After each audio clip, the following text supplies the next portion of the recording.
Right now in your wallet sits a computer more secure than the one that sent astronauts to the moon. Watch this.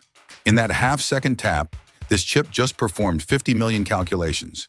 Used cryptography that would take all computers on Earth a billion years to crack.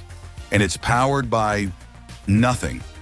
No battery, just invisible waves. For decades, cards used magnetic stripes, basically cassette tapes with your account number. Anyone could copy them. Billions were stolen. Then came this, a computer so small it fits in your wallet, so secure criminals gave up trying to hack it. Today we're going inside the vault-like factories where sand becomes silicon, silicon becomes secrets, and secrets protect trillions of dollars. This chip starts in a place you'll never see. EAL5 Plus certified facilities, same security level as military encryption devices. Every worker, government-level background checks. Every room, monitored by intelligence agencies. Inside, silicon wafers, the size of dinner plates, are about to become the world's money guardians. Here's what they're building: a crypto processor with 80,000 transistors. That's 10,000 times fewer than your AirPods. But these transistors are different. They use 180 nanometer technology, intentionally old. Why? Newer chips leak electromagnetic signals. Hackers can read them from across a room. This older design, silent as a vault. Watch this. Built into the silicon, random number generators using quantum electron noise, memory that writes once and can never be read back, and in some versions, acid capsules. Try to open this chip. It dissolves itself in 0.3 seconds. Each wafer produces 3,000 chips. Every single one photographed 147 times during production. Cost per chip? About $2. Value it protects? Priceless. Now for the surgery.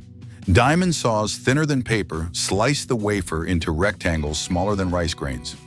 One vibration too strong, thousands of chips shatter. Here's what's insane.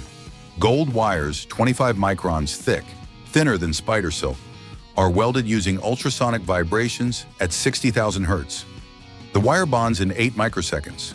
Too long, it vaporizes. Too short, no connection. The tolerance, plus or minus 1 microsecond. Those golden contacts, 30 microinches of gold. Not for luxury, gold never oxidizes. Your chip must work perfectly after 10 years in a wallet through washing machines, freezers, and 50,000 insertions. Testing is brutal. Bent 1,000 times at 20 degrees. Twisted 15 degrees 1,000 times. Frozen to minus 40 Celsius. Heated to 85. Shocked with 15,000 volts of static electricity. 3% fail. That's 90 chips per wafer, worth thousands of dollars destroyed every hour. Meanwhile, your future card is being born. Sheets of PVC plastic, each containing 48 cards.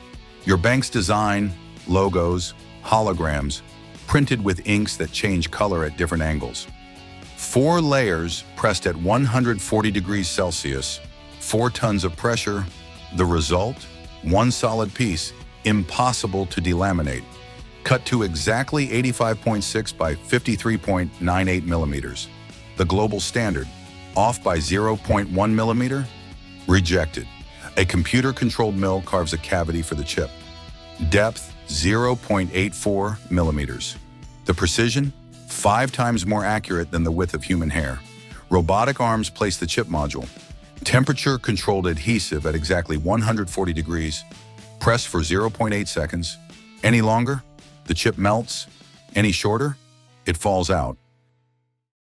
Stop. Look at this. Thinner than 30 sheets of paper. Lighter than 4 pennies. It just went through more security checks than a passport. More quality tests than a pacemaker. And we're about to give it superpowers. This room doesn't exist on any blueprint. A Faraday cage. Copper mesh in the walls blocks all electromagnetic signals. 3 people, each with separate passwords, must be present. They call it the key ceremony. Watch what happens. The chip wakes up for the first time.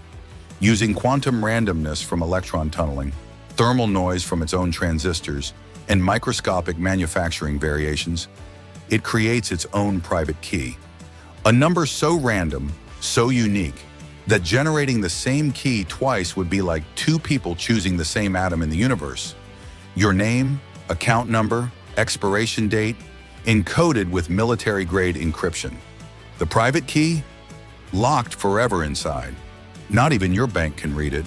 The public key travels through armored cables to your bank's hardware security module, a computer that costs more than a house and destroys itself if moved. This is the magic moment. Your card enters the reader's magnetic field. No battery, remember? The chip harvests 10 milliwatts from thin air. In 50 milliseconds, it boots an entire operating system. The reader asks, "Who are you?" The chip responds with a challenge. "Prove you're legitimate first." They exchange random numbers, mathematical handshakes. The chip creates a one-time code using its private key. 50 million calculations, elliptic curve cryptography, SHA-256 hashing, all in under half a second. For contactless, even crazier. 4 loops of copper wire, thinner than hair, resonating at exactly 13.56 megahertz. Range limited to 4 centimeters. Not a limitation, a security feature. The beautiful part? That transaction code? It exists for 60 seconds, then dies forever. Steal it? Useless. Clone it? Impossible. Could quantum computers break your card? Here's the thing.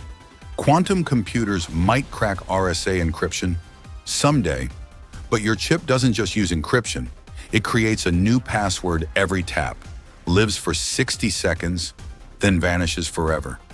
Even quantum computers can't hack something that no longer exists. The future? Chips with fingerprint sensors? Quantum-resistant algorithms? 256 kilobytes of memory versus today's 8. But the principle remains. Mathematics protecting money. Invisibly, perfectly. 20 billion cards. 80,000 transistors each. That's 1.6 quadrillion transistors. Protecting human commerce.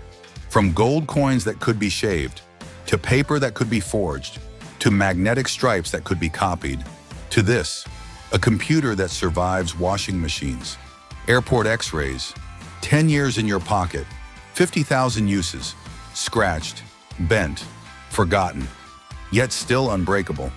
The most secure computer you own isn't locked in a vault. It's in your wallet, and you never even think about it. That's not a failure of appreciation. That's the ultimate success of engineering. Next time on The Making, how wireless earbuds charge through plastic. The physics that shouldn't work, but does.